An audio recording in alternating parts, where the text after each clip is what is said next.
જય ભગવાન, જય શ્રી કૃષ્ણ. હવે આજે આપણે સ્વસ્તિક વિશે જોઈશું. આપણે ઘરમાં, પૂજાના મંદિરમાં દરેક જગ્યાએ સ્વસ્તિક એટલે સાથીઓ કરીએ છીએ. સ્વસ્તિક એટલે શું? સ્વસ્તિક મૂળ સંસ્કૃત શબ્દ છે. સુ અસ્તિ, સારું છે, સારું કરે છે, એની સંધિ થઈ સ્વસ્તિ. ક કરોતી, સુ અસ્તિ કરોતી, સ્વસ્તિ કરોતી, જેના કરવાથી તમારું કલ્યાણ થાય, તમારું સારું થાય. હવે આ સાથીઓ કેવી રીતે કરવો?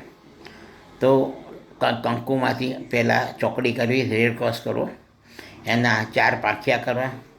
4 પાંખિયા એ ઘડિયાળના કાંટાની દિશામાં ફરતા હોય તેવી રીતે કરવા.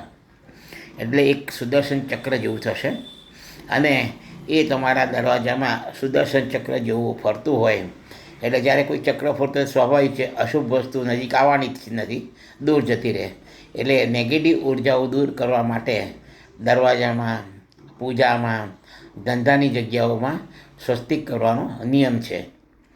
બીજું, જે ઘરમાં સવારે સૂર્યોદય પહેલાં ઘરની કુંવારી દીકરી આવો સ્વસ્તિક એટલે કે સાથીઓ કરે છે, એ ઘરમાં અઢળક લક્ષ્મી આવે છે. અને જો કુંવારી દીકરી ના હોય તો પરિણીત પુત્રવધુ, એ ના હોય તો છેવટે સાસુ, ઘરડા માતાજી, એ સૂર્યોદય સમયે કંકુનો ચાંદલો સાથીઓ પહેલાં પોતાના કપાળમાં ચાંદલો કરે અને સરસ રીતે ઉમરો લૂછી ધોઈ અને સ્વસ્તિક કરે તો ભગવાન વિષ્ણુ ભગવાન એ કુટુંબનું હંમેશા કલ્યાણ કરે છે અને હંમેશા ત્યાં ખૂબ જ લક્ષ્મીનો નિવાસ થાય છે. જય શ્રી કૃષ્ણ.